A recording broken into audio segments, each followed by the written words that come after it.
جس عورت میں یہ 3 نشانیاں موجود ہوں تو ایسی عورت سے جلد ہی جان چھڑوا لینی چاہیے۔ کہتے ہیں حضرت علی رضی اللہ تعالی عنہ سے ایک شخص نے پوچھا کہ منحوس عورت کی نشانیاں کیا ہیں، تو آپ رضی اللہ تعالی عنہ نے فرمایا ایسی عورت میں 3 نشانیاں ضرور پائی جاتی ہیں، اگر کسی عورت میں یہ 3 نشانیاں واضح ہو جائیں تو اس سے فوراً اپنی جان چھڑوا لو۔ یہ 3 نشانیاں کون سی ہیں، مکمل تفصیل آپ کو بتائیں گے، ویڈیو کو آپ نے اسکپ نہیں کرنا اور آخر تک لازمی دیکھنا ہے۔ پیارے دوستو، یاد رہے کہ ساری عورتیں منحوس نہیں ہوتی، بلکہ ہمارے معاشرے میں نیک اور پارسا خواتین بھی موجود ہیں۔ اس سے پہلے کہ آپ کو منحوس عورت کی 3 نشانیاں بتائیں، آپ کو عورت کی چند نیک خوبیاں بتاتے ہیں۔ تمام لڑکیاں یہ بات یاد رکھیں کہ جب بھی عورتوں کی نیک خوبیوں کی بات ہوگی تو شوہر کی فرما برداری سر فہرست ہوگی۔ قرآن پاک میں اللہ تعالیٰ فرماتا ہے نیک عورتیں وہ ہیں جو فرما بردار ہیں اور خاوند کی غیر موجودگی میں اپنے مال و آبرو کی حفاظت کرنے والی ہیں۔ ایک بار حضور اکرم صلی اللہ علیہ وآلہ وسلم سے پوچھا گیا کہ سب سے بہترین عورت کون سی ہے، تو آپ صلی اللہ علیہ وآلہ وسلم نے فرمایا وہ عورت کہ جب اسے شوہر دیکھے تو وہ اس کو خوش کر دے، اور جب شوہر اس کو حکم دے تو وہ اس کی اطاعت کرے، اور اپنے جان و مال میں اپنے شوہر کا ناپسندیدہ کام بالکل نہ کرے اور اس کی مخالفت نہ کرے۔ عورت کی محبت اور اس کی اطاعت میں سب سے زیادہ حقدار اس کا شوہر ہے۔ اس کا اندازہ اس بات سے بخوبی لگایا جا سکتا ہے کہ نماز عبادت کی نہایت اعلیٰ قسم ہے اور سجدہ اس کی چوٹی ہے، لیکن شریعت نے شوہر کا مقام و مرتبہ واضح کرنے کے لیے اتنی اونچی مثال بیان کی ہے کہ سیدنا ابو ہریرہ رضی اللہ تعالی عنہ سے روایت ہے کہ نبی کریم صلی اللہ علیہ وآلہ وسلم نے فرمایا اگر میں اللہ کے سوا کسی اور کو سجدہ کرنے کا حکم دیتا تو میں بیوی کو اپنے شوہر کو سجدہ کرنے کا حکم دیتا۔ پھر آپ صلی اللہ علیہ وآلہ وسلم نے فرمایا اس ذات کی قسم جس کے ہاتھ میں محمد کی جان ہے، عورت اپنے رب کا حق ادا نہیں کر سکتی جب تک وہ اپنے شوہر کا پورا حق ادا نہ کرے، حتیٰ کہ شوہر اگر اسے بلائے اور وہ سواری پر ہو تب بھی اپنے آپ کو نہ روکے۔ دوستو، حدیث میں ہے کہ جس شوہر کو عورت سے تکلیف پہنچتی ہے جنت کی حوریں اسے بد دعا دیتی ہیں۔ پیارے دوستو، نیک عورت کی خوبیوں میں سے ایک خوبی ستر و حجاب کی مکمل پابندی کرنا بھی ہے۔ مسلمان عورت کے لیے پردہ اسلام کی خصوصیات اور اس کے محاسن میں سے ہے۔ پردے میں مسلمان عورت کی عزت و ناموس کی حفاظت ہے۔ پردہ ایک رحمت ہے۔ اسلام نے عورت کو انتہائی بیش قیمت متاع قرار دیا ہے، اس لیے اس کی حفاظت کا خصوصی اہتمام کیا ہے۔ زمانہ جاہلیت میں پردے کا کوئی رواج نہیں تھا، پردہ صرف اور صرف اسلامی حکم ہے، یعنی اسلام نے پردے کا حکم نافذ کیا ہے۔ پیارے دوستو، یہاں لڑکیوں کو یہ بات بھی بتاتے ہیں کہ لڑکیوں کے لیے شوہر کی اطاعت کتنی اہم ہے۔ قرآن و حدیث میں اس کی تاکید اس طرح سے آئی ہے کہ جو کام بھی کرو اس میں اپنے شوہر کی اجازت حاصل کرو۔ چند احادیث آپ کے لیے پیش کی جاتی ہیں، انہیں غور سے اور توجہ کے ساتھ سن لیں۔ نبی کریم صلی اللہ علیہ وآلہ وسلم فرماتے ہیں کہ کوئی عورت اپنے شوہر کی موجودگی میں اس کی اجازت کے بغیر نفلی روزہ نہ رکھے۔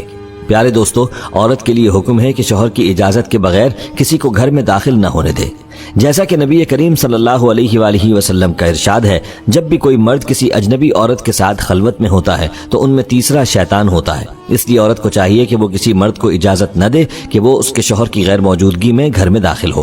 اور دوستو، اسی طرح ایک مسلمان مرد کو بھی چاہیے کہ کسی اجنبی اور غیر محرم عورت کے پاس اس کے شوہر کی غیر موجودگی میں نہ جائے، جیسا کہ نبی کریم صلی اللہ علیہ وآلہ وسلم کا ارشاد ہے کوئی مرد کسی اجنبی عورت کے ساتھ بغیر محرم کے تنہائی میں نہ ہو۔ اسی طرح عورت کے لیے ضروری ہے کہ وہ شوہر کی اجازت کے بغیر کسی غیر محرم سے بات نہ کرے۔ اس بارے میں ارشاد ربانی ہے اے ازواج نبی، تم دیگر عورتوں کی طرح نہیں ہو، اگر تمہیں خوف ہے بس تم اپنی آواز میں لچک نہ پیدا کرو جس سے مریض دل انسان لالچ کر بیٹھے، اور تم بھلی اور درست بات کرو۔ دوستو، معلوم ہوا کہ عورت کی آواز بھی پردہ ہے، وہ اجنبی مرد کے ساتھ ان شرائط کے ساتھ بات کر سکتی ہے۔ نمبر 1، آواز میں لچک، شیرینی اور مٹھاس نہ ہو۔ نمبر 2، صرف بقدر ضرورت بات کرے۔ نمبر 3، پردے کی اوٹ سے بات کرے، جیسا کہ ارشاد ربانی ہے اور جب تم ازواج مطہرات سے کوئی چیز مانگو تو پردے کے پیچھے سے مانگو، یہ تمہارے اور ان کے دلوں کے لیے کامل پاکیزگی ہے۔ دوستو، اس آیت میں اگرچہ ازواج مطہرات سے خطاب کیا گیا ہے مگر یہ حکم امت کی ساری خواتین کو ہے۔ جب امت کی ماؤں سے پردے کی اوٹ سے مانگنے کا حکم دیا گیا ہے جبکہ وہاں شک و ریب کی کوئی گنجائش نہیں، تو باقی خواتین جنہیں یہ مقام و شرف حاصل نہیں ان پر پردہ کرنا اور ضروری معلوم ہوتا ہے۔ یاد رہے کہ اکیلے عورت کا بازار جانا بھی درست نہیں، کیونکہ بسا اوقات دکان میں سیلز مین کے سوا کوئی نہیں ہوتا، پھر اس سے ناجائز خلوت حاصل ہو جاتی ہے۔ نیک عورت کی ایک خوبی یہ بھی بیان فرمائی کہ شوہر کی اجازت کے بغیر گھر سے باہر نہ نکلے۔ پیارے دوستو، یہ چند خوبیاں تھیں جو نیک عورت کی ہوتی ہیں۔ چلیے اب آپ کو بتاتے ہیں کہ کون سی 3 عورتیں ہیں جو منحوس ہیں، اور وہ کون سے اعمال ہیں کہ جو عورت کو منحوس بناتے ہیں۔ اس حوالے سے حضرت علی رضی اللہ تعالی عنہ نے اس شخص کو جواب دیا کہ وہ عورت اپنے گھر کے لیے پریشانی اور تباہی کا سبب بنتی ہے جس عورت میں یہ 3 عیب پائے جاتے ہوں۔ پہلا یہ کہ وہ اپنے گھر والوں کی غیبت کرتی ہو اور اپنے گھر کی باتیں ادھر ادھر لوگوں میں پہنچاتی ہو، اور دوسرا یہ کہ وہ ہر بات پر جھوٹ بولتی ہو، اور تیسرا یہ کہ وہ اپنے شوہر کی نافرمانی کرتی ہو۔ دوستو، یہ 3 عیب ہیں جس عورت میں ہوں گے تو وہ اپنے ساتھ اپنے گھر والوں کو بھی برباد کر دیتی ہے۔ ان منحوس اور بری عورتوں کی وجہ سے گھر کا سکون تباہ ہو کر رہ جاتا ہے۔ ہر عورت کو چاہیے کہ وہ ان تینوں کاموں میں خود کو روکے۔ پیارے دوستو، اسلام میں عورت کا ایک مقام ہے۔ اگر دیکھا جائے کہ عورت کا تو پہلا روپ ہی اس دنیا میں رحمت ہے۔ بیٹی بن کر پورے خاندان کے دلوں پر راج کرتی ہے، بہن بن کر بھائی کی سچی اور مخلص دوست اور ماں کا بازو بن جاتی ہے، اور جب بیوی بنتی ہے تو ہمیشہ ساتھ نبھانے والی، ہر دکھ اور سکھ کا ساتھی بن جاتی ہے، اور جب وہ ماں بن جاتی ہے تو اللہ اس کا رتبہ اتنا بلند کر دیتا ہے کہ جنت کو اٹھا کر اس کے قدموں میں ڈال دیتا ہے۔ حضرت علی رضی اللہ تعالی عنہ نے فرمایا کہ مرد کی مردانگی کی سب سے عظیم سطح یہ ہے کہ کسی مرد کی وجہ سے کبھی عورت کی آنکھوں میں آنسو نہ آئے۔